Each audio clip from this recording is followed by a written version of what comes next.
18 horas. Notícias de Manaus, Amazonas, Brasil e do mundo. Agora na Mix. Olha aí, 6 horas, 1 minuto em Manaus. Boa noite pra você em 100,7. Boa noite, equipe. 18 horas. Boa noite, Rádio Mix. Boa noite, Karime Leão. Boa noite, Carlão. E muito boa noite pra você que nos faz companhia, sintonizada em 100,7. Valeuzaço, hein? E boa noite pra você que também nos acompanha pelo YouTube. Estamos juntos a partir de agora até às 7 da noite. Mix. 18 horas. Sempre lembrando, hein, Karime? Desculpa te cortar. Imagina, aí. Nunca. Tamo na Mix, tá ok. Olha só, querido ouvinte, participe conosco, hein, no programa 18 horas. Nosso WhatsApp é o 99488-7592. E é isso aí, manda sua mensagem, opina, fala o que você pensa a respeito dos assuntos que a gente aborda aqui no 18 horas. E vale também para você que nos assiste pelo YouTube. Participa. Mix. Começando o programa de hoje com os destaques do dia. Prefeito do município de Borba, Simão Peixoto, é alvo de operação da Polícia Federal. O governo federal quer criar estrutura permanente dentro de terra indígena. Depois da seca histórica, flutuantes voltaram a funcionar neste fim de semana na região do Tarumanço. E a volta desrespeita a ordem judicial que deu prazo até o dia 31 de dezembro de 2023 para a retirada de todos do local. Legal, 6:03, mais uma vez, obrigado pela sua companhia. Boa noite para você sempre em 100,7. Vamos juntos, hein, com os destaques desta terça-feira. Hoje é 9 de janeiro de 2024, 18 horas no ar.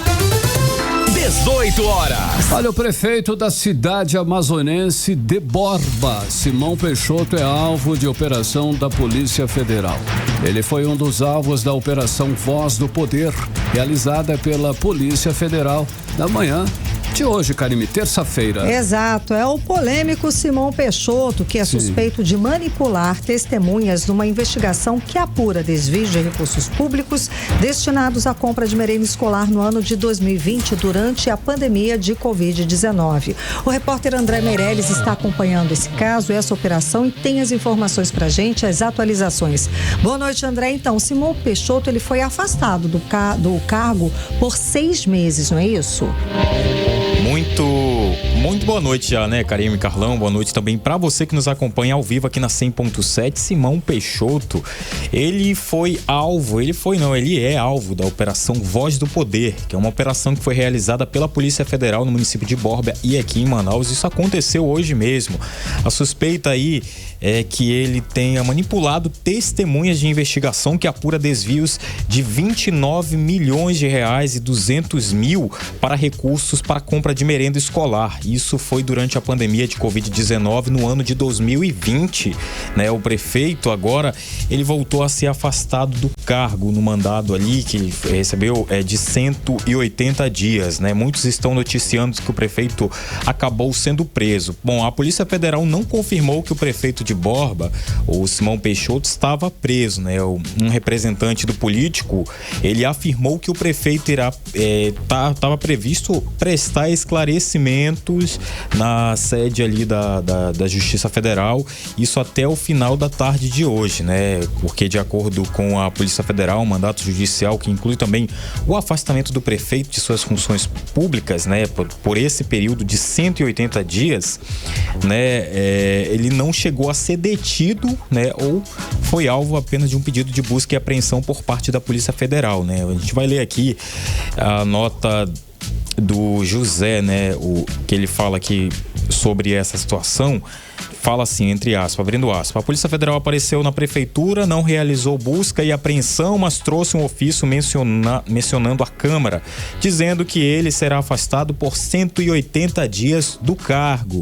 Porém, como o processo corre em segredo de justiça, não sabemos ainda se há ou não, se é verdade, se é verdadeiro ou não, pedido de prisão, até porque nós estamos nos habilitando, pedindo habilitação no processo para verificar se realmente existe um mandado mandado de prisão preventiva, mas não está preso nem foragido, fecha aspas, né? Essa foi um representante dele, agora sim, o José Brasil, né, que falou aí sobre, né, a polícia ter feito ido até o local, a sede ali da prefeitura do município, para entregar esse mandado de prisão, e a previsão é que ele aparecesse até o finalzinho da tarde, se apresentasse ali para a polícia, mas até o momento o que a gente apura é que o prefeito ainda não se apresentou, né, as últimas informações, né, porque a polícia, ela explicou que a medida de prisão preventiva e o novo afastamento do prefeito é resultado de evidências de que Simão conduziu uma videoconferência com servidores municipais intimados a prestar esclarecimento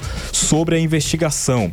Essas investigações indicam que os kits de merenda escolar fornecidos não continham ou possuíam uma quantidade muito reduzida de carne de boi, né, divergindo significativamente do volume contratado, ou seja, era diferente do que ele apresentava e do que realmente tinha ali no estoque. Além disso, foi constatada a ausência de charques nos kits, que isso era para ter, indícios de falsificação dos recibos de entrega e possíveis pagamentos sem nenhuma comprovação, sem nenhum documento que pudesse comprovar isso, né? O prefeito, né, alvo dessa operação da Polícia Federal de hoje, ele tem aí, né, uma fila imensa de polêmicas. O prefeito filiado ao MDB já esteve preso entre maio e julho de 2023, quando deflagrada a Operação Garrote, no qual o Ministério Público do Amazonas investigava por suspeitas de fraude em licitação, lavagem de dinheiro e corrupção ativa e passiva na compra de kits de merenda escolar com ausência de carne, de charque ou com qualquer quantidade reduzida de proteínas, né? E ao reassumir o mandato em setembro de 2023, o prefeito, né, agora novamente afastado, afirmou que sempre acreditou na legalidade, na justiça e nunca temeu ser investigado. Inclusive, a gente vai colocar agora um trecho, porque ele foi preso aí em 2023, né, entre maio e julho, ele foi preso em 2023, mas em setembro do mesmo ano ele acabou sendo solto, e aí imediatamente ele foi reuniu ali a população de Borba e deu um recado que acreditava na justiça, né? Então a gente tem esse trecho aí, né, que a gente vai conferir agora. Eu quero contar um testemunho para vocês. Eu passei 60 dias preso. Não tenho vergonha de falar. O processo estava amarrado aqui no estado. Quando o processo foi para a Justiça Federal, chegou 11 horas da manhã, 4 horas da tarde a gente estava em casa. Porque a Justiça Federal viu que tudo que fizeram comigo e com a minha família foi perseguição política. Por que não quebraram o sigilo da conta da minha família, da minha conta, antes de eu ser prefeito? Por que só quebraram depois de eu ser prefeito? 18 horas. Então, Karime e Carlão, a gente ouviu essa fala aí do prefeito agora afastado, né, Simão Peixoto, isso naquela ocasião, né, ou seja, no ano passado, assim que ele foi preso em maio, em julho, e depois em setembro foi dado a ordem para que ele pudesse ser solto. Lá no município de Borba ele reuniu algumas pessoas para dar essa declaração, né, a gente trouxe aqui também, né, porque o prefeito aí de Borba, afastado agora, Simão Peixoto, é o mesmo que em 2021 enfrentou um ex-vereador em um ringue, né? O prefeito foi desafiado pelo ex-vereador, que aceitou o convite, e aí fizeram até vendas de ingressos, né? Segundo informações. Inclusive ele apanhou, né? Exatamente.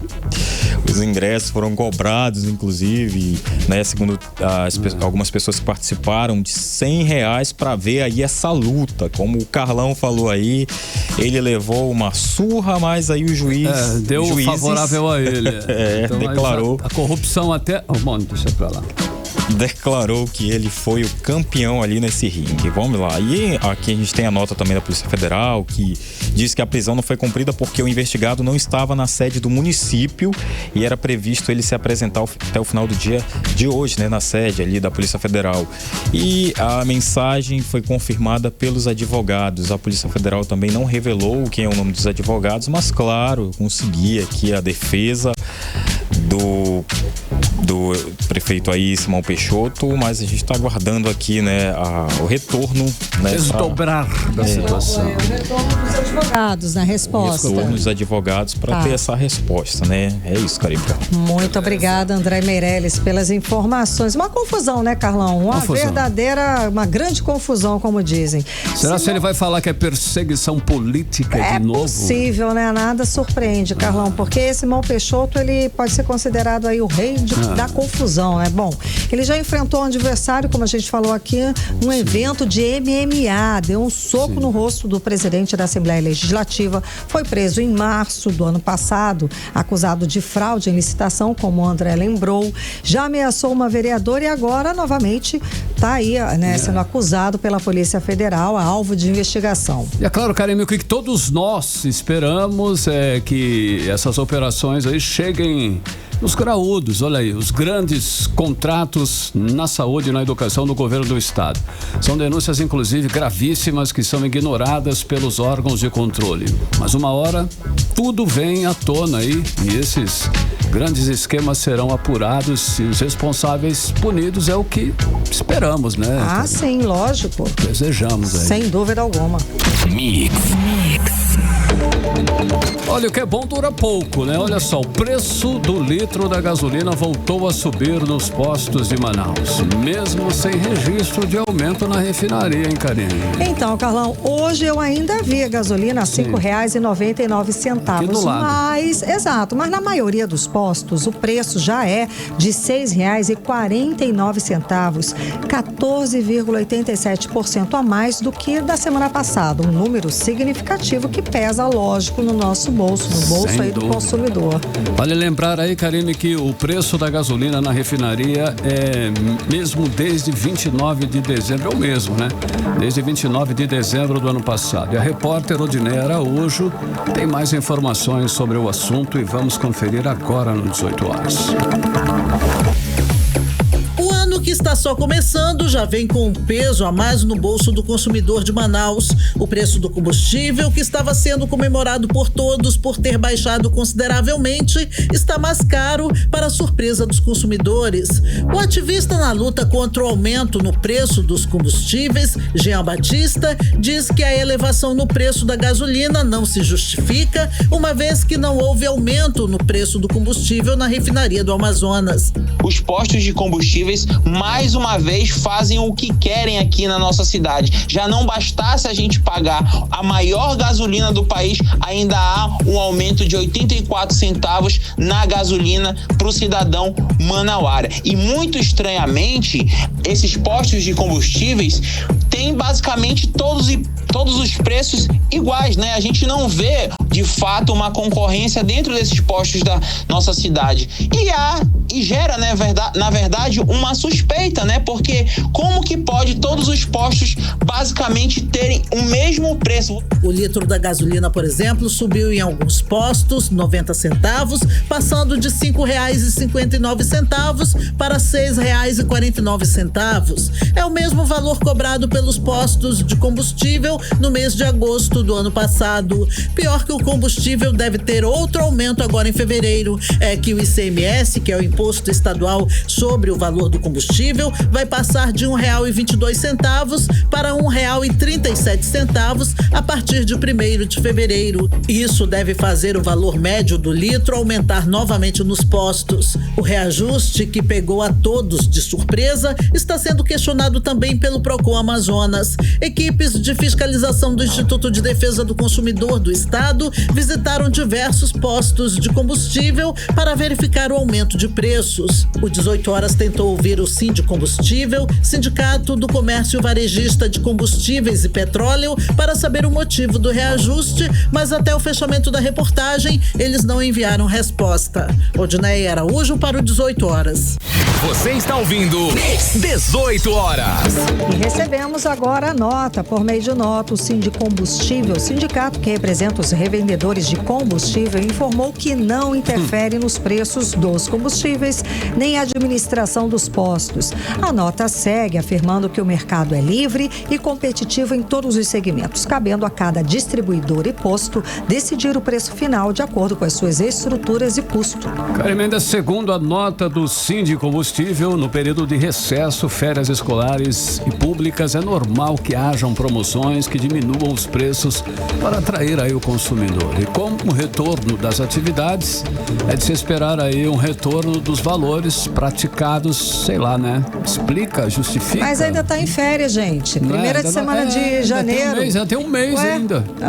Férias, cadê as férias? Bom, enfim, né? Contradizendo aí, né, minha filha, a galera. Mas ok. Vamos lá, a verdade, Carlão, é que existe aí um cartel nos postos aqui, e esse cartel define o preço que bem entender, e nenhum órgão de controle intervém em favor do consumidor. Isso é certo, isso é lei, isso a gente já sabe, tá? Já tivemos CPI, uma operação da Polícia Federal, e mesmo assim nada mudou. Aliás, um cartel bem organizado. Poderoso, hein, Karime? Isso aí. E o Manauara continua pagando aí uma das gasolinas mais caras do país. Tivemos um alívio nesse final de ano aí, início de 2024, mas agora voltou aí a sua normalidade. Preços abusível nos postos de gasolina aí. Vamos lá. 18 Horas. Olha só, os flutuantes voltaram a funcionar neste fim de semana após a seca recorde registrada no Rio Negro e seus afluentes, Karine. Ou seja, Carlão, não foi cumprida a ordem judicial, exato, que determinava a retirada de flutuantes do Lago do Tarumançu até o dia 31 de dezembro de 2023. A repórter Nathalie Moraes está acompanhando o caso, ela tem as informações sobre o assunto. Boa noite, Nathalie. Então, tudo voltou como antes lá no Lago do Tarumançu, é isso aí? Boa noite. Boa noite, Karime. Boa noite, Carlão. Boa noite, ouvintes aqui do programa 18 Horas. É isso mesmo, Karime, né? Mais de 900 flutuantes instalados ali naquela região da Marina do Davi, toda a região ali do Lago do Tarumançu, já anunciaram aí a retomada das suas atividades, mesmo com a ordem judicial para a retirada dos flutuantes do lago. Essa ordem da Justiça do Amazonas teria que ser cumprida pela Prefeitura de Manaus até o dia 31 de dezembro de 2023. Mas nesse fim de semana, Karime, né, a gente pôde ter certeza, né, de que a ordem judicial não foi cumprida. É muito simples, é só você ir lá na Marina do Davi, você percebe que todos os flutuantes permanecem no local, instalados, né? E inclusive, né, durante esse último fim de semana, vários, né, dos flutuantes anunciaram a retomada das suas atividades, né? Convidando realmente seus clientes e amigos para fazerem as locações, para as festas nos fins de semana. Então, parece que por ali, pela Marina do Davi, tudo voltou ao normal, Karime. Mas, isso é ruim não, né? O que acontece? O problema é que em julho do ano passado, a Justiça aqui do Amazonas, através do juiz Moacir Pereira Batista, da comarca aqui da nossa capital, ordenou que a Prefeitura de Manaus retirasse todas as embarcações do lago ali do Tarumã até o dia 31 de dezembro. O magistrado Karime Carlão, ele determinou que essa retirada acontecesse por fases, né? Iniciando pelos flutuantes que são utilizados para lazer, recreação, né? E aqueles flutuantes que a galera costuma alugar nos fins de semana. Mas por que determinaram, né, essa retirada, já que muita gente adora passar o fim de semana nos flutuantes? essa ordem, Karime, inclusive ela foi parcialmente cumprida. A Justiça do Amazonas acredita que os flutuantes não cumprem todas as medidas ambientais para que eles estejam ali da maneira correta. Gente, a pergunta que fica, né? Tem banheiro? Pra onde que vai? Pronto. Tem não. Pois é, tem uns que tem, mas é tratado? Pra onde que vai? Não tem. A maioria não tem banheiro? Não, tem, mas não, e aí? Vai pra onde? Pois é, mas o que eles alegam, Karime, né? Que muitos deles, né, têm uma estação de tratamento, né? A Procuradoria do município, a procuradora do município, inclusive, a Ellen Larissa de Frota Carvalho, comunicou à Justiça que a Prefeitura de Manaus, né, notificou 913 flutuantes instalados ali naquela área, sendo 194 residenciais, 251 que funcionam ali como as garagens de embarcações, né? A gente sabe que muitas mansões, né, são instaladas ali naquela área.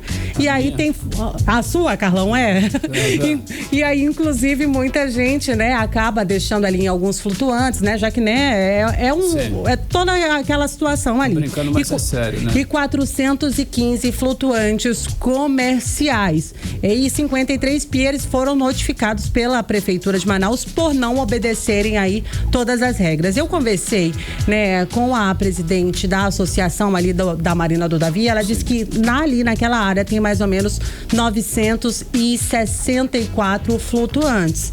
Desses aí, né, quase 800 são para lazer. E aí muitos deles amargaram, né, diversos prejuízos, já que a gente acabou de passar pela maior seca da história dos últimos 120 anos, né, desde que a gente começou a fazer a medição dos nossos rios, né, do nosso Rio Negro, que acaba, né, desaguando ali no Tarumançu, e eles amargaram prejuízos e eles estavam comemorando esse retorno dessas atividades nesse último fim de semana, Karime. E aí a gente tentou, inclusive, né, uma resposta da Prefeitura de Manaus, né, a gente perguntou aí sobre essa autorização dos flutuantes para retorno das atividades, se o porquê que essa ordem judicial não foi cumprida, se eles estão legalizados, se eles devem permanecer lá no local, mas a gente não teve nenhuma justificativa, né? Não teve nenhuma resposta da Prefeitura e nem da Justiça do Amazonas, que permanece em recesso forense. Karime e Carlão. Obrigada, Nathalie Moraes, pelas informações. Então vamos aguardar, vamos acompanhar e ver como é que vai ficar, não é? Exatamente, Karime. Okay. Boa noite. Tchau. Boa noite, Nathalie. 6h22, você no melhor mix do Brasil. 18 horas. Olha só, o governo federal decidiu criar uma estrutura permanente dentro da terra indígena Yanomami, em Roraima. O espaço denominado Casa de Governo concentrará órgãos federais para proteção, segurança e ações estruturantes na região. Bom, o nosso correspondente, o jornalista Carlos Eduardo Matos, está em Brasília, tem os detalhes pra gente agora. Boa noite, Cadu. Seja bem-vindo, bom te ver, hein, Cadu? Boa noite. Bom, a gente sabe aí quanto que vai custar essa estrutura que vai ficar dentro do território Yanomami, em Roraima, Cadu? Boa noite. Boa noite, Karime e Carlão. Boa noite, ouvintes do 18 horas. Boa. Essa estrutura permanente lá no território Yanomami, Karime, vai custar, nos cálculos do governo federal, 1 bilhão e 200 milhões de reais aos cofres públicos. Vai ser o preço para manter o território Yanomami livre da ação criminosa dos garimpeiros ilegais. O recurso vai vir de um crédito extraordinário que o governo vai solicitar ao Congresso Nacional futuramente por meio de uma medida provisória, e o dinheiro vai bancar as ações do IBAMA, da Polícia Federal, da FUNAI principalmente.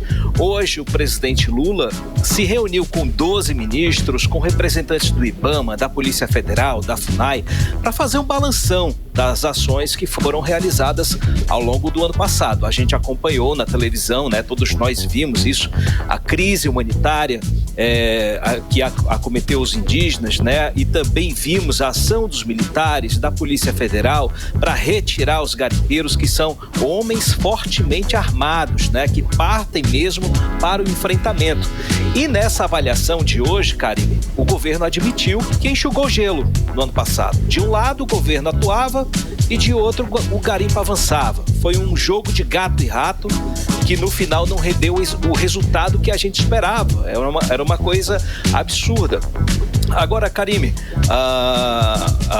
e por isso que hoje o o presidente Lula, ele anunciou que as ações sobre o território Yanomami vão ser permanentes a partir desse ano. E o trabalho vai ser gerenciado por, como você disse, uma casa de governança, né? Que além de gerir as ações de expulsão dos garimpeiros, de mantê-los fora do território, o governo federal pretende, por meio dessa casa, chamar o governo de Roraima, as prefeituras da região, para discutir alternativas de renda para a população, porque a gente sabe que a extração ilegal de ouro gera emprego para muitas famílias e acaba movimentando a renda dos municípios. Algo, portanto, precisa ser, nesse sentido social, precisa ser feito, senão o problema vai continuar, né? Então eu trouxe um trecho da fala do presidente Lula, Karime e Carlão, anunciando essa campanha permanente no território Yanomami a partir desse ano. Vamos ouvir o que ele disse. E a gente vai decidir tratar a questão de Roraima e a questão indígena e a questão dos Yanomamis como uma questão de Estado. Entendeu? Nós vamos ter que fazer um esforço ainda maior, utilizar todo o poder que a máquina pública pode ter, porque não é possível que a gente possa perder uma guerra para garimpo ilegal, que a gente possa perder uma guerra para madeireira ilegal, que a gente possa perder uma guerra para pessoas que estão fazendo coisas contra o que a lei determina. Nós temos territórios indígenas demarcados, nós temos que cuidar dela com muito carinho, e essa reunião aqui é para definir de uma vez por todas o que o nosso governo vai fazer para evitar que os indígenas brasileiros continuem sendo vítimas de massacre, do vandalismo, da garimpagem e das pessoas que querem invadir as áreas que estão preservadas e que têm dono, que são os indígenas e que não podem ser utilizadas. 18 horas. A gente acompanhou a fala do presidente Lula a respeito da criação desta estrutura permanente, né, Cadu, para dentro de uma reserva indígena Yanomami, para ver se consegue ver de perto, né, acompanhar de perto toda essa situação lá indígena que acontece, para não acontecer, repetir esses fatos terríveis, essa tragédia humanitária que foi exposta no passado, né, Cadu? E que nos envergonhou, né? Sem dúvida. Isso daí foi hoje, o que aconteceu hoje foi uma mudança de estratégia do governo federal no combate ao garimpo ilegal, a ação das madeireiras ilegais também, né? No ano passado foram ações mitigadoras, né? O governo foi lá e tentou intervir. O objetivo agora esse ano é tentar consolidar esse trabalho e, pelo visto, vai durar os próximos anos. Não vai ser, vai ser muita grana que vai ser gasta para manter o território Yanomami livre da ação desses garimpeiros ilegais. Karime, Carlão. Ei, Cadu, olha só, terrorismo em Brasília. Como é que é isso, Cadu? Terrorismo é um negócio muito sério, hein? O que está acontecendo aí em Brasília, Cadu? É isso mesmo, Carlão, mas tudo não passou de um susto, viu? Calma, Carlão, meu querido. Vou contar essa história pra vocês. Rapaz, eu também tomei um susto por aqui. Ontem à tarde, durante a cerimônia no STF, que lembrou os ataques antidemocráticos de 8 de janeiro, uma mulher, Carlão, que estava no lado de fora do STF, ela começou a gritar e agrediu os seguranças, os chamados policiais judiciários, né? Enquanto que ela gritava e fazia aquele escândalo, ela disse em um dado momento que tinha um frasco de antrax na bolsa e que ia expelir o veneno para matar as pessoas que estavam ali. Era uma pessoa que estava ali contrária ao que estava sendo manifestado ali naquela cerimônia, ali, o ato para lembrar o 8 de janeiro. Lembrando, Carlão, que antrax é uma bactéria letal, né? Ela é usada por terroristas em aeroportos, por exemplo, teve muito caso, né, no passado sobre isso, e de repente esse assunto voltou à tona, né? E aí essa mulher, Carlão, ela foi presa em flagrante. No carro dela tinha um spray de pimenta e uma arma de choque. O spray foi submetido à perícia e hoje foi descartada a hipótese de antrax. A mulher, que teve o nome mantido em sigilo, ela foi indiciada apenas por desacato. Então, por causa da ameaça que ela proferiu, ela passou a noite na cadeia, obviamente, por suspeita de ameaça terrorista. Diminuiu bem, então. Foi um blefe, então, Foi um blefe, né? Passado esse susto aí, ela foi liberada hoje de manhã e ela vai responder em liberdade somente ao crime de desacato. Mas ela se deu mal, passou uma noitezinha na cadeia, né? Foi um susto, Carlão e Karine. Que passou na cabeça da pessoa, né? Do Neida. Fala um negócio. Gente, que absurdo. Ela foi buscar lá no passado, enfim, né? Sei lá, vamos lá. Cadu, vamos seguir então, Cadu. O que mais aconteceu aí em Brasília? Traz pra gente as rapidinhas do dia. Destaques. Vamos de rapidinhas, Karime e Carlão. Hoje, o presidente do Congresso Nacional, Rodrigo Pacheco, ele se reuniu com lideranças partidárias para discutir o que fazer com aquela medida provisória que foi apresentada pelo governo no início do ano para reonerar a folha de pagamentos a 17 setores da economia. Essa MP foi considerada uma afronta do presidente Lula a uma decisão do Congresso Nacional que manteve a desoneração da folha de pagamentos. Atualmente, milhares de empresas no país inteiro pagam menos impostos para gerar novos empregos e também para manter o atual quadro de funcionários. Tem muito imposto que se paga nesse processo de manutenção de empregos. Como a renúncia fiscal ela é muito grande, o governo Lula decidiu encerrar essa desoneração que começou lá atrás no governo Jair Bolsonaro. O Congresso derrubou a decisão agora no final do ano, né? Na sessão do Congresso, o Congresso Nacional acabou derrubando os vetos presidenciais. E agora o governo reagiu e apresentou uma nova medida provisória para reonerar as empresas. Briga boa que vai render muito pano para manga, viu? O Rodrigo Pacheco está sendo pressionado a devolver essa medida provisória para o governo. Ele disse hoje que não vai fazer isso sem antes conversar com o ministro Fernando Haddad. E para a gente encerrar, galera, hoje o presidente Lula sinalizou que o indicado dele para assumir o Ministério da Justiça e Segurança Pública é o ex-ministro do STF, Ricardo Lewandowski. Ontem a gente falou aqui no 18 horas que Flávio Dino conversou com Lula, tentou ali emplacar, deu uma de besta ali, tentou emplacar ali o preferido dele, que é o secretário executivo do Ministério da Justiça, o Ricardo Capelli, que foi o interventor do 8 de janeiro, mas não conseguiu, não teve nem um sim nem não. O senador Omar Aziz está também na briga, ele vem tentando emplacar o presidente do grupo Prerrogativas, o senhor Marco Aurélio de Carvalho, mas tudo indica que também não conseguiu emplacar o nome. Então o anúncio oficial deve sair ainda essa semana. Essa semana a gente deve ter o anúncio do novo ministro da Justiça. Beleza. E esse deve ser o início de uma reforma política, uma reforma ministerial ainda no começo desse ano. Volto com vocês, Karime e Carlão. Obrigada, Cadu, pelas informações. Até amanhã. Tchau, gente. Um abraço. Tchau. Valeu, Cadu. Até amanhã. 18 horas. E atenção, você que está no trânsito nesse momento e você que está querendo entrar no trânsito. Vamos agora às condições nas principais vias de Manaus. Trânsito com Karime Leão. Trânsito. Segundo as câmeras de monitoramento do Centro de Cooperação da cidade, a Avenida Constantino Neri com Rua Leonardo Malcher está com boa fluidez. No Complexo Viário de Flores, próximo ao Aeroclube de Manaus, o trânsito normal também. Avenida Altaz Mirim, esquina com a Rua Penetração, trânsito moderado. E na Alameda Cosme Ferreira com Rua Francisco Bambolê, segue normal.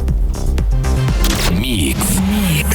6h34, você no melhor mix do Brasil. Continue aí, hein? Continue aí em 100,7. Daqui a pouquinho, no 18 horas, você vai saber. Material escolar teve reajuste de 8,73%. Os detalhes daqui a pouquinho você confere no 18 horas. 18 horas. Tempo, hein? Tempo e temperatura, como está o tempo? Vamos lá, previsão do tempo e temperatura, Karime Leão. Previsão do tempo. Segundo informações do Clima Tempo para amanhã, sol e aumento de nuvens durante a manhã, com pancadas de chuva à tarde e à noite. A mínima prevista de 25 graus, a máxima pode chegar a 31 graus. As chances de chuva são de 84%, a umidade relativa do ar fica entre 71% e 93%. Mix. Olha, o nosso Rio Negro subiu mais 11 centímetros de ontem para hoje, elevando o nível do rio de Manaus para 19 metros e 68 centímetros. acima do nível do mar. 18 horas. Pessoal, agora vamos falar de economia. É que Manaus está no topo do ranking, onde os preços dos imóveis residenciais tiveram as maiores valorizações. Carlão, em 2023, os preços dos imóveis residenciais subiram 10,91% aqui em Manaus, enquanto a média nacional foi de 5,13%. Os números são do índice FIPZAP, que mostra os preços em 50 cidades brasileiras. Olha só, hein? O preço médio do metro quadrado em Manaus passou para R$ 6.485. O metro quadrado mais caro, segundo a pesquisa, é no bairro Nossa Senhora das Graças, onde o valor chega a R$ 7.940. O metro quadrado. Houve uma valorização aí de 24% em 2023 no metro quadrado no bairro Nossa Senhora das Graças. E com isso passou a ser aí o metro quadrado mais caro da cidade de Manaus, superando até o bairro da Ponta Negra, onde o metro quadrado negociado ficou em R$ 7.802. O terceiro maior valor do metro quadrado é em Adrianópolis, que custa R$ 7.622. O aumento do preço médio dos imóveis no ano ficou acima da inflação, que foi de 3,72%. Mix. Olha, todo mundo sabe, hein? Início de ano é aquela correria pra lá e pra cá, e a correria principalmente dos pais para a compra do material escolar. E agora, em 2024, é claro que não vai ser diferente, a luta continua. Só para esse ano aí o material teve reajuste de 8,73%, já passou por isso, né, Karine? Ô, gente, nada fica fácil, né? Início do ano é difícil. Essa pesquisa aí foi divulgada pelo IBGE, Karine. Pois é, Carlão. Gente, entre os materiais usados nas escolas que tiveram alta nos preços, o caderno foi o campeão. Imagina, Carlão, como é que faz o caderno mais caro? O básico, inclusive. Teve a maior alta. Bom, a repórter Nathalie Moraes tem mais detalhes a respeito desse assunto. Vamos acompanhar. Todo mês de janeiro é assim. A lista nas mãos e à disposição para pesquisar. Uma maratona de loja em loja para garantir um bom preço na compra dos materiais escolares. Até porque esses produtos tiveram um aumento no preço nos últimos meses. É a famosa lei da oferta e procura, que fez o valor do material escolar subir cerca de 8,73%, segundo dados divulgados pelo IBGE. De olho na possibilidade de aumentar os lucros, as lojas abasteceram os estoques, como explica a Suzana Rodrigues, que é gerente de uma papelaria no centro aqui da capital. A gente já se prepara desde o final de novembro, né? A gente recebendo aí uma carga bem específica já para esse evento, né? Que é o Volta às Aulas. E aí, em dezembro, a gente já vem com tudo, com vários materiais, vários itens novos, né? Todo ano a gente tenta buscar, tá na tendência, né? Do mercado. De acordo com o IBGE, os principais materiais usados nas escolas tiveram uma elevação nos preços. O caderno foi o campeão. O item mais usado pelos estudantes teve um aumento de 13% no preço nos últimos 12 meses. Os livros didáticos também subiram e estão 9% mais caros que no ano passado. Diante desse cenário, o melhor a fazer é se organizar e pesquisar o preço antes de comprar. A Marcilene Moraes fez isso e se deu bem. Eu faço pelo menos 3 lojas, eu faço essa pesquisa e aí eu vejo o custo-benefício, porque se for uma próximo da outra, é vantajoso. Agora, se eu tiver que me deslocar de carro para uma outra loja, aí eu tenho que fazer realmente o cálculo para ver se compensa o gasto da gasolina, né? Uma dica dos especialistas para economizar, além de pechinchar na hora da compra, é preciso comprar apenas o necessário para o ensino e aprendizado do estudante. Outra dica é reciclar os materiais escolares do ano passado. Muitos podem ser úteis esse ano, como os lápis, borracha e as canetas. Nathalie Moraes para o 18 horas. Você está ouvindo 18 horas. Olha só, com o início das compras para a volta às aulas, livrarias e papelarias de Manaus começam a ser fiscalizadas, pelo Instituto de Pesos e Medidas do Amazonas. Exato, Carlão. É a Operação Aulas Seguras, que está verificando se os artigos escolares têm certificado do Inmetro e não oferecem riscos contra a segurança das crianças. Vamos acompanhar os detalhes agora com o Giné Araújo. O ano mal começa e lá estão eles num vai e vem entre as livrarias e papelarias de Manaus. Afinal, janeiro é mês de compras de materiais e artigos escolares. Devido a essa grande procura por material escolar, os setores de qualidade pré-medidos e produtos embalados na ausência do consumidor, do Instituto de Pesos e Medidas, o IPEM, realizam durante toda essa semana a Operação Aulas Seguras. A força-tarefa, que começou nessa segunda-feira e vai até sexta-feira, dia 12, está verificando se as livrarias e papelarias de Manaus e região metropolitana atendem às normas estabelecidas pela Portaria 423 de 2021 do Instituto Nacional de Metrologia, Qualidade e Tecnologia, o Inmetro, que regulamenta a certificação de artigos escolares. A portaria determina que os materiais escolares só podem ser comercializados se apresentarem o selo de conformidade do Inmetro. É esse selo que garante que os produtos passaram por todos os ensaios e testes e não oferecem riscos à segurança das crianças. De acordo com o diretor-presidente do IPEM, Renato Marinho, a operação acontece em todo o país e pretende garantir que os pais e consumidores comprem de forma correta e segura. Os produtos têm que estarem certificados, produtos têm que estar com o selo do Inmetro para que possa ter uma garantia não só do produto quanto de saúde. E é muito bom enfatizar que todo produto que estiver dentro dessa relação, ele tem que estar acompanhado da certificação do Inmetro para que possa ter uma qualidade. Então, quando o pai responsável for adquirir esse material, dê uma verificada não só no preço também, mas uma verificada na qualidade, para que não possa ter nenhum tipo de problema mais tarde. Em Manaus, a fiscalização começou pela área central, mas até sexta-feira, estabelecimentos que comercializam material escolar em todas as zonas da capital serão visitados. O consumidor é o grande aliado da fiscalização, segundo o IPEM. Quem verificar alguma situação suspeita pode acionar a ouvidoria. O diretor-presidente do Instituto de Pesos e Medidas, Renato Marinho, explica como funciona a fiscalização. Nós temos uma lista, uma gama de material escolar, principalmente tesoura, lápis, borracha, apontador, pasta.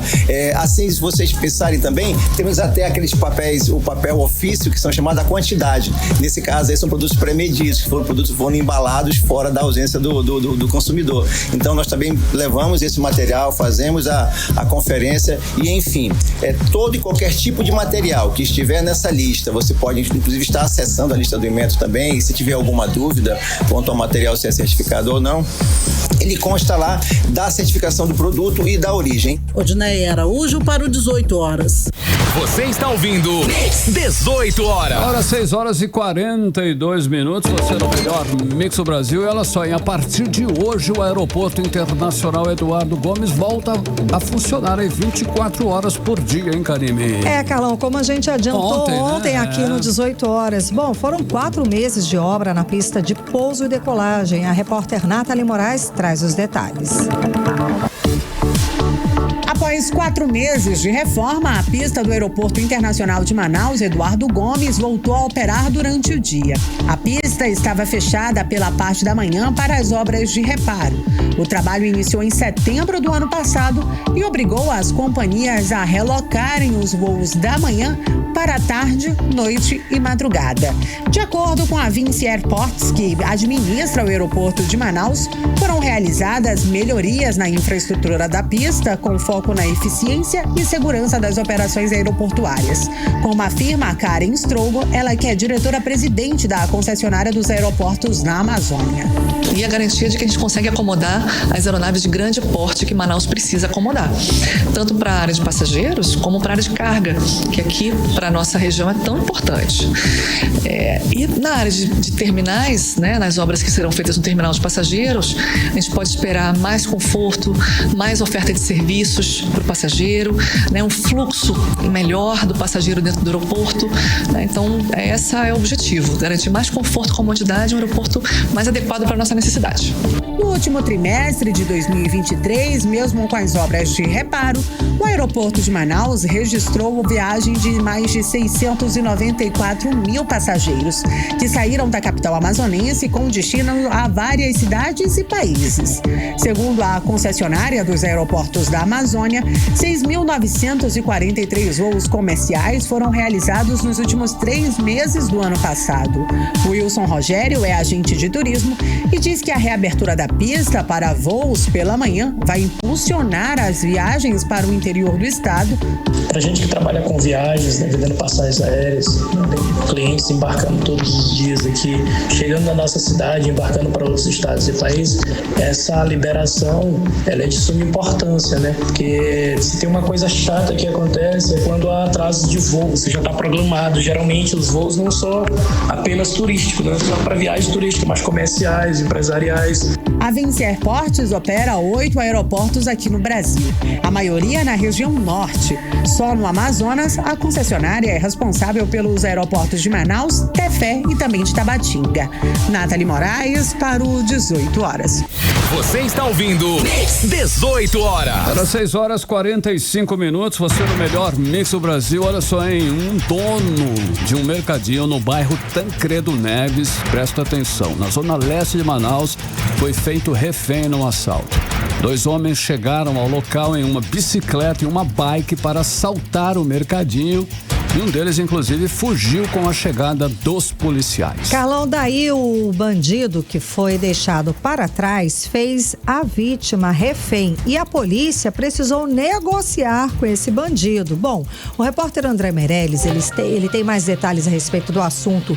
Boa noite, André. Então, como é que terminou essa história? Conta pra gente. Boa noite mais uma vez, você que está chegando agora. Olha, o suspeito que ficou rendeu um dos clientes do mercadinho e o levou para uma casa próxima ao local, né? A polícia, ela foi acionada e os policiais da Rocan que fizeram ali a negociação acabaram convencendo aí esse suspeito a libertar a vítima e se entregar, né? Após ele ter se rendido, ele foi aí levado para o 14º Distrito Integrado de Polícia, Karine Carlão. E também a gente fala agora sobre a ação dos policiais militares da 3ª Companhia Interativa Comunitária. Esses policiais resgataram uma mulher de 23 anos que vinha sendo mantida em cárcere privado. Inclusive, ela alega aí que foi estuprada pelo próprio padrasto, um homem de 42 anos que foi preso ali em flagrante por causa dessa acusação. O resgate ocorreu na noite de segunda-feira no bairro Petrópolis, que fica aqui na zona sul de Manaus. E aí, depois que o caso foi levado ao conhecimento da polícia pela tia da vítima, todos foram levados até a delegacia especializada em crimes contra a mulher. Mas mesmo assim não foi possível aí, com todos os levantamentos, lavrar o flagrante do suspeito. Então ele foi liberado e a delegada instaurou um inquérito agora para fazer primeiro a investigação para poder... E essa moça continua morando com esse suspeito? Ele teve que ser afastado dela agora. Pelo menos, né? Isso. Bom. E agora a gente vai falar agora sobre aí a situação, né? Essa tragédia que aconteceu, o assassinato da Julieta Hernandes, né? Uma artista aí circense, venezuelana, né? Uma mobilização está marcada para o dia 12 de janeiro. Isso vai acontecer em 36 cidades aqui do Brasil, inclusive também aqui em Manaus, na capital amazonense. Esse ato tem a concentração marcada para as 5h30 da tarde. Será no Largo de São Sebastião, que fica aqui na área central da cidade. Inclusive, o corpo dela já foi liberado aos familiares pelo Instituto Médico Legal na tarde de hoje. A família informou que o velório será realizado, está previsto mesmo para ser realizado amanhã aqui mesmo na cidade de Manaus. Mas o translado, né, para a Venezuela acontece somente na quinta-feira, né? E a Embaixada da República da Venezuela no Brasil emitiu uma nota agradecendo o empenho das forças de segurança do Amazonas na resolução do caso, dentre elas as equipes na identificação e liberação do corpo da artista venezuelana. Karine Carlão. Obrigada pelas informações, André Meirelles. Valeu, André. Agora 6h48 e você sempre no melhor Mix do Brasil. 18 horas. Chegou a hora da gente conferir os bastidores bastidores da política local, da política amazonense, com Cíntia Blink, que já está aqui ao meu lado. Cíntia, boa noite. Então, finalmente o governador Wilson Lima tem um partido para chamar de seu. Conta pra gente. Boa noite, Karime. Boa noite, Carlão e todo mundo que está com a gente na 100.7. Pois é, lembra que teve aquele impasse entre ele, governador Wilson Lima, e Paulderney Avelino? Sim. Mas também teve aí toda uma dança das cadeiras e agora tá tudo mais ou menos certo, porque o que acontece? O Wilson Lima era o preferido para assumir a União Brasil, né, o governador. Assumiu a União Brasil, eu digo, no Amazonas, Diretório Amazonas, e conseguiu dessa vez, só que provisoriamente. Ele tinha conseguido isso antes, mas teve aquela situação de Paulderney contestar, foi para a justiça e Paulderney ficou fora aí dessa direção do União Brasil no Amazonas. De qualquer maneira, existia uma briga, mas nós vimos o deputado federal Fausto Júnior sair de Brasília para assumir a SEDURB, né, Secretaria de Desenvolvimento Urbano, e deixou a vaga para Paulderney Avelino, que era o suplente dele. É todo um jogo aí de... Todo um rolê aí, né? De dança das cadeiras. Mas que você acompanhou aqui com a gente. Sim. Bom, e agora foi anunciado que o governador Wilson Lima assume provisoriamente União Brasil no Diretório Amazonense. E provavelmente em fevereiro, quando mudar aí a Executiva Nacional, o Wilson Lima assume de vez, sem ser provisoriamente. Mas é isso, ele tá no comando do União Brasil, reinando sem oposição. Karime, Carlão. Ei, Cíntia Blink, olha só, prefeito Simão Pessoa, que você conhece muito bem, se meteu em mais um escândalo. Agora a pergunta, ele tá preso, Cíntia Blink? Simão Peixoto, lá de Borba. Ele não tá preso, sim, mas há sim um mandado de prisão. E o advogado dele falou que ele só não tá preso porque ele não ficou sabendo que era pra ele ficar preso. Mas agora que ele já sabe, ele vai se apresentar aí pra justiça. Eita! Tem que rir, gente. Então ele não tá nem foragido, né? Ele tá foragido, porque... Tecnicamente foragido. Sim, porque já houve aí a ordem para que ele seja preso. Mas, de qualquer maneira, ele foi afastado da prefeitura de Borba, tá? porque ele foi alvo da operação Voz do Poder, 180 dias afastado pela polícia. Ele é acusado de fazer a manipulação de testemunhas em investigação que apura o desvio de recursos públicos para compra de merenda escolar. Ainda é aquela história que a gente já tinha falado aqui. Merenda escolar de 2020, no tempo ali, auge da pandemia da Covid. E então, se ele está ou não preso? Não está, mas ele pretende se apresentar aí para a Justiça Federal por conta dessa situação. Isso é antigo, né? Porque ele disse que tinha parado com isso, né? Então... É o mesmo caso que ele chegou a ser preso? Sim, só no ano passado, só que por outro motivo. Por causa dessa situação e das testemunhas, né? Que diz que ele coagiu as testemunhas em favor dele, né? Exatamente. É um desdobramento. É um desdobramento da mesma... Operação Voz do Poder. Tá bom. Da Polícia Federal. Tá pouco enrolado, né? Cíntia, é o seguinte, a Câmara Municipal de Manaus, ela prepara um projeto para retomar o pagamento do cotão para os vereadores. Como é que é isso? Quanto vai custar isso? É porque, lembra que o cotão teve um aumento? Ele estava em 18 mil e ele teve um aumento. E na época, o então vereador Amon Mandel e o vereador, que até hoje é vereador, Rodrigo Guedes, fizeram ali uma ação popular para desfazer esse aumento e manter em 18 mil. Só por agora que veio ali a resposta suspendendo o cotão. Poderia pagar o cotão até 18 mil. Mas o presidente da casa, vereador Caio André, entendeu que o melhor era não pagar nada para não ter o risco dele cometer qualquer ilegalidade diante da decisão da justiça. E agora ele tenta, a Câmara Municipal de Manaus tenta reverter isso para voltar a poder usar o tal do cotão, que é a verba CEAP, que é a cota de exercício de atividade parlamentar, que é aquele dinheiro que os vereadores, parlamentares em geral, mas nesse caso os vereadores de Manaus, podem usar para trabalhar. Então, é aquele dinheiro que ele usa para pagar gasolina, para pagar telefone, pagar, enfim, uma série de coisas que ajuda ele a trabalhar. Aí, sobre isso, agora eles estão aguardando decisões sobre os embargos, né? Sobre as decisões aí que podem dizer se vai continuar suspenso ou não, mas a sugestão da Procuradoria da Casa é fazer um novo projeto de lei da SEAP e não diz exatamente o valor, mas pode ser que volte ao valor anterior de 18 mil. E então essa história ainda está caminhando e a gente tem que acompanhar conforme ela vai andando, viu? Valeu, Cíntia Blink. Obrigada pelas informações. Até amanhã. Até amanhã. 18 horas. Economia. Indicadores econômicos de hoje: o dólar comercial fechou em baixa de 0,69%, cotada a R$4,90. O euro fechou em alta de 0,38% aos R$5,35.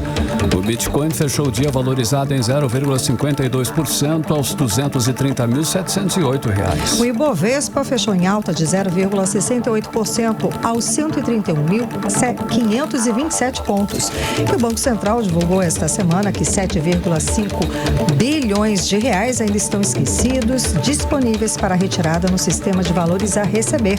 Os dados são referentes a novembro de 2023 e a maior parte das pessoas tem até R$10 esquecidos. A Universidade Federal do Amazonas, a UFAM, vai oferecer 2.439 vagas em cursos de graduação presenciais por meio do Sistema de Seleção Unificada, o SISU.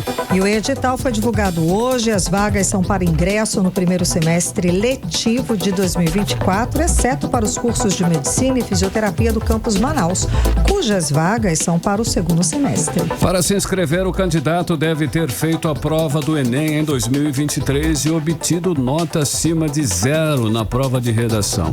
A inscrição é exclusivamente pela internet. Anote aí o site. O site é o do SISU, no período de 22 a 25 de janeiro. 18 horas. Esporte. Galera, giro esportivo, Cid Soares da área. Cid, destaques do esporte para hoje. Vamos lá. Olha, o Superior Tribunal de Justiça Desportiva acatou aí o recurso da Federação Amazonense de Futebol em manter o Esporte Clube Iranduba suspenso e fora do Campeonato Amazonense de Futebol 2024. A ideia da entidade local é não trazer prejuízo à programação do Barezão deste ano, que já está com a tabela pronta e divulgada. A suspensão do clube, dada atualmente pela entidade local, está relacionada ao caso do suposto esquema de manipulação de resultado que teria ocorrido no Barezão do ano passado. E olha, o Manaus anunciou aí uma contratação em meio à pré-temporada. Trata-se do volante Edson Magal, ex-leônico lá da Bahia.